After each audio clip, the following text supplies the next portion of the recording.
Welcome to my channel Eli Jerusalem. This time I have chosen another way to talk to you. There's a reason for, of course. Normally you know that someone translates or another voice is replacing me. But this time I want that you see me talking and then you will read the text. Why? It's because of the seriosity of this theme. I'm responsible for that. I wrote it, and so I wanted you to know that I wrote it. And yes, this is kind of taking over responsibility of what I'm saying before the Lord and also before you. This time I will speak, and you can see it with the title, Will We Identify the Son of Perdition? By the way, you can also find the text written on my website. So I read the text so that it's very clear and that you could know and understand every word written in the image of me. I have written and spoken about the coming of the Antichrist on several occasions. I have also addressed this topic in various daily meditations when the biblical texts have lent themselves to it. There are also many books to deal with this subject. Therefore, in this reflection, I will not address the signs that precede the manifestations of the Antichrist in general, but rather I will focus on two painful current situations in which the anti-Christian spirit has become concretely evident worldwide and has deceived many people. Although I have spoken in detail about these two situations on other occasions, I would like to bring them up again today, since I have the impression that the visible dominion of the Antichrist, and I assume this is the Antichrist who will be revealed at the end times, is very near. If these two events are not identified as a grave and existential deception of humanity, and if the appropriate conclusions are not drawn, it will likely be much more difficult to recognize the global deception that is coming with the arrival of the Antichrist, the son of perdition. The Holy Scriptures testify that the second coming of Christ will be preceded by the coming of the Antichrist. In the second letter to the Thessalonians, the Apostle St. Paul writes, Now, concerning the coming of our Lord Jesus Christ and our being gathered together to him, we ask you, brothers and sisters, not to be easily unsettled or alarmed, either by a revelation or by rumors or by a letter supposedly coming to us, as though the day of the Lord had already begun. Let no one deceive you in any way, for that day will not come until the rebellion occurs and the man of lawlessness is revealed, the son of destruction, who opposes and exalts himself above all that is called God or is worshipped, though that he sets himself up in the temple of God, proclaiming himself to be God.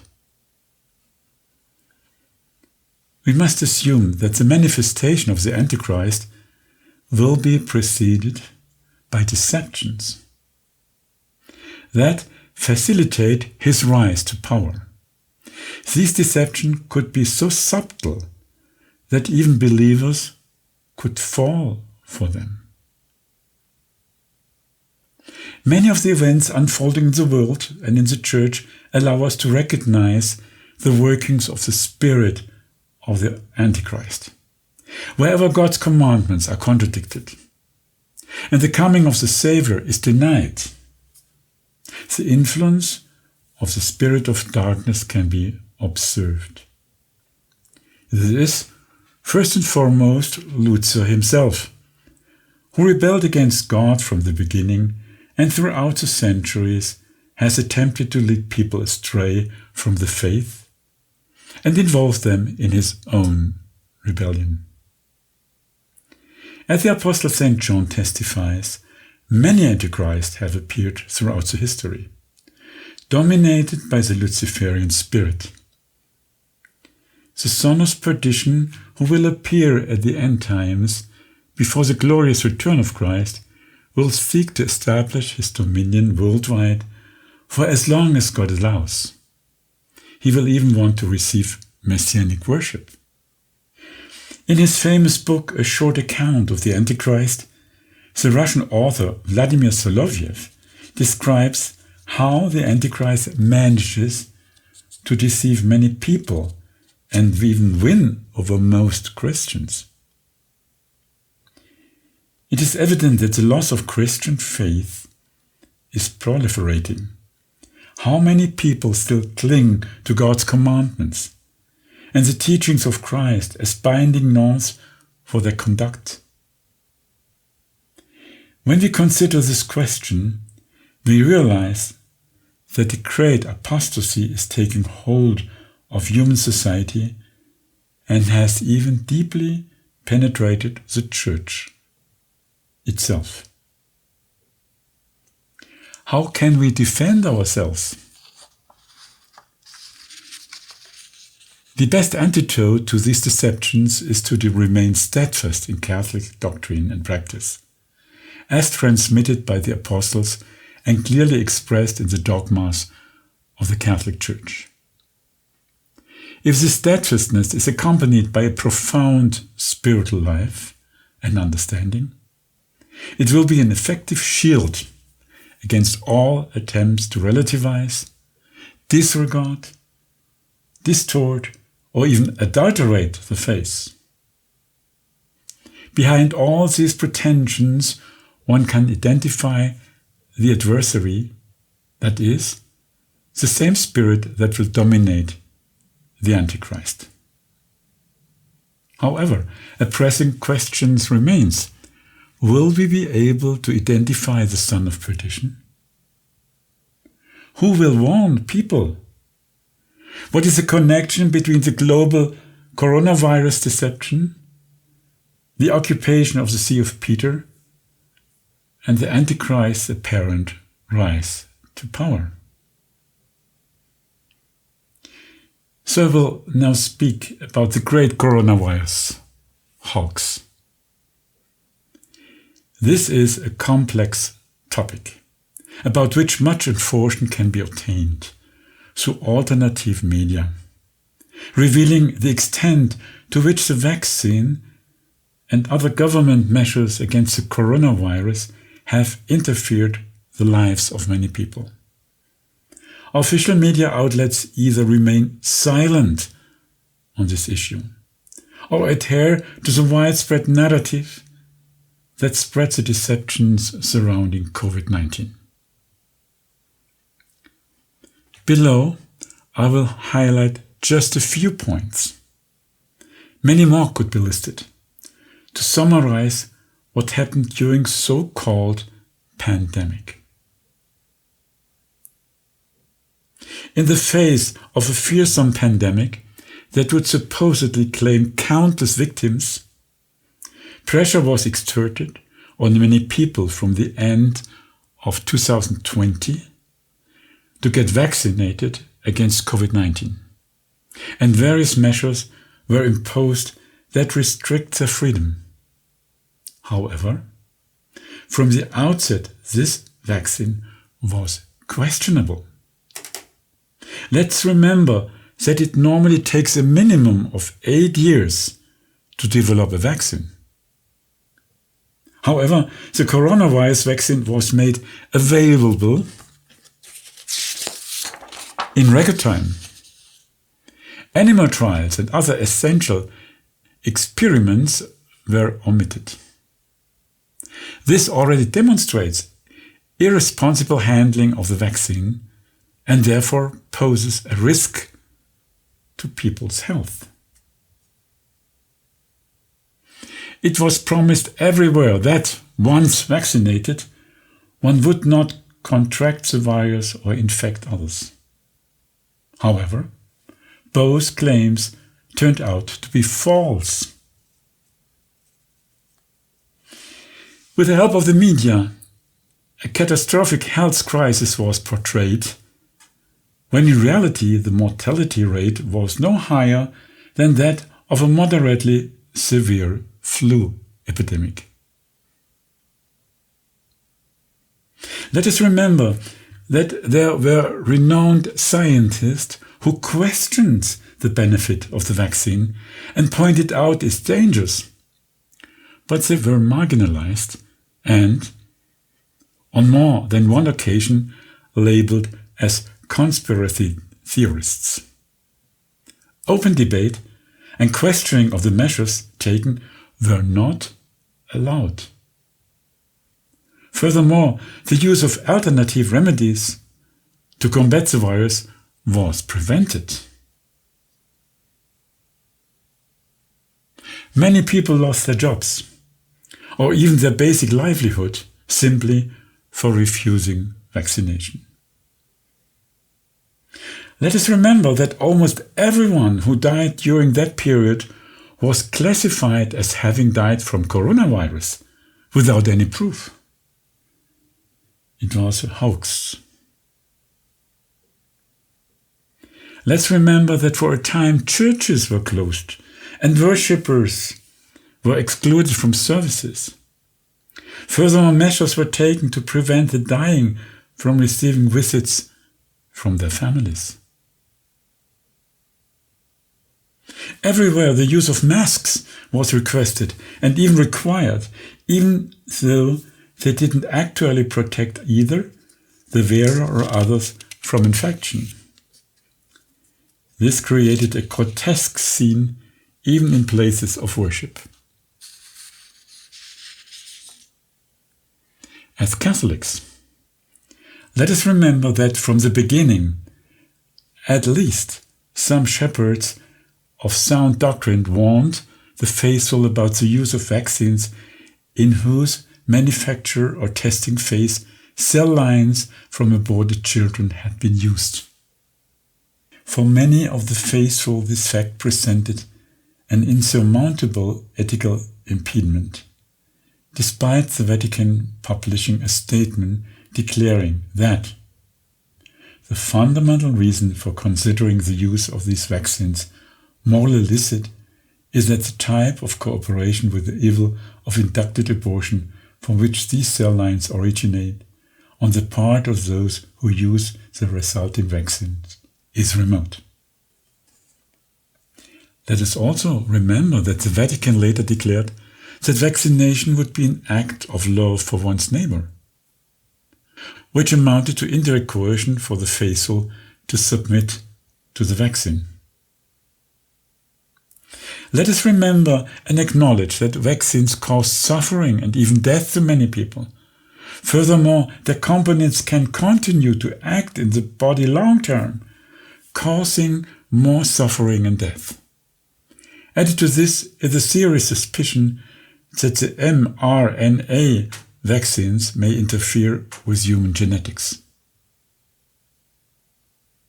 It is necessary to acknowledge that the deception surrounding the coronavirus has not been clarified at all, neither in the political nor in the church spheres. In this context, a serious question must be asked. How was a deception of such magnitude possible? One that engulfed a large part of humanity and cast its shadows across the globe like a nightmare. Why did almost all governments, media outlets, religious denominations, and institutions cooperate and unanimously announce the need for vaccination, turning it almost into dogma? If behind all this there is a power capable of deceiving almost everyone in the world and preventing the deception from being exposed so that people don't open their eyes, then it must be the father of lies, the adversary of God and humankind, whom the Holy Scripture call Satan. Undoubtedly, many people were caught up in this deception or even collaborated without being aware of what was happening. However, from an objective point of view, it was a grave crime against humanity. Since it has not been clarified, new deception can spread and cause harm to people. This generates a kind of blindness that prevents people from recognizing what is happening. Through a false obedience to authority, people also become prone to falling for further deceptions.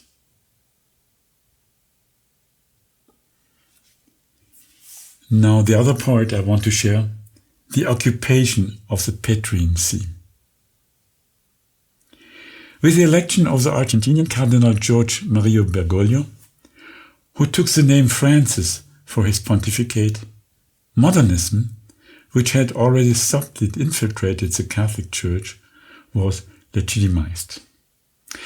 While the popes before the Second Vatican Council condemned modernism and considered it a great danger to the faith and the Church, Francis became an instrument willing to adapt the faith to the world's mentality in many respects. Thus our holy faith was undermined and weakened from within, and the poison of false doctrines and heteropractice was able to spread. I have published several writings on this subject. In many areas, a nefarious alliance between church and state emerged, which became especially evident during the coronavirus crisis.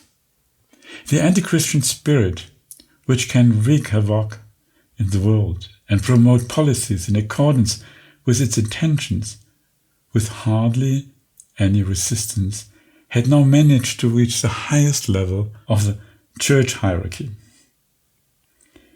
To carry out this modernization, a different path was attempted within the church, a synodal process intended to transform it. Clearly, the anti-Christian spirit is no longer limited to destroying the church, but seeks to create a different church that can serve its own purposes. Contrary to the hopes of some Catholic faithful, the course taken during Francis' pontificate continued after his death with the accession of Leo XIV. It is true that the form of governance changed, becoming more acceptable to the faithful. However, this cannot obscure the fact that the course of Francis continues and is therefore becoming entrenched. There was no substantial change or departure from the line of his predecessor. Rather, the church witness is increasingly weakened by its adaptation to the world, thus losing its prophetic voice. With few exceptions, there are no longer any pastors in the church to warn the faithful to the threat of the wolves. Consequently, the world is also deprived of that voice which could offer a supernatural perspective on its often conflict-ridden situation. The authoritative proclamation of the gospel has been replaced by a dialogue that no longer aims to prepare the ground for the message of faith and, therefore, for people to recognize the true Messiah, but rather presents all religions as parallel paths to God. In this way, the Lord's missionary mandate is renounced, and people are deprived of the full witness of the truth. A distorted and usurped Petrine ministry no longer represents an obstacle to the manifestation of the Antichrist. Rather, it will be used by the son of perdition for his own purposes. Thus, the greatest adversary of the enthronement of a false Messiah has been sidelined. Instead of warning the faithful and preparing them for spiritual combat against anti-Christian powers, appointed pastors no longer even identify the enemy, for it has penetrated the very heart of the church. In this way, the great good of obedience, which is ultimately directed toward God, can be abused. Consequently, the ecclesiastical hierarchy, including its highest representative, becomes a danger to the faithful who fall into increasing blindness on the misguided path they have embarked upon. The faithful face a grave emergency. They must defend their faith even within the church. This reality leads them to a spiritual desert in which groups will emerge firmly attached to apostolic tradition and the authentic doctrine of the church. They will be unwilling to compromise on the truth or cooperate with those forces that, consciously or unconsciously, are led astray by anti-Christian errors. A conclusion. The reason I have addressed these two topics is that I believe both deceptions have been orchestrated and exploited by the powers of darkness. A large part of the world's population has been vaccinated and therefore has been the victim of a deception. Probably, to this day, many have not realized it. However, the deception surrounding the coronavirus has made it clear that one cannot blindly trust the authorities, but rather must carefully examine the orders that come from them. Unfortunately, this must also apply to church authorities. Many Catholics are unaware or not sufficiently aware of the disastrous course the Church has taken, and only a few draw the necessary conclusions upon realizing it. It is to be feared that these two great deceptions will also serve to pave the way for the coming of the Antichrist. That is why we must be very vigilant to detect the moment when these Antichrist forces, which are acting with increasing intensity in the world and in the Church, focus on promoting a specific person to a high-ranking position. We cannot in any way follow the son of perdition.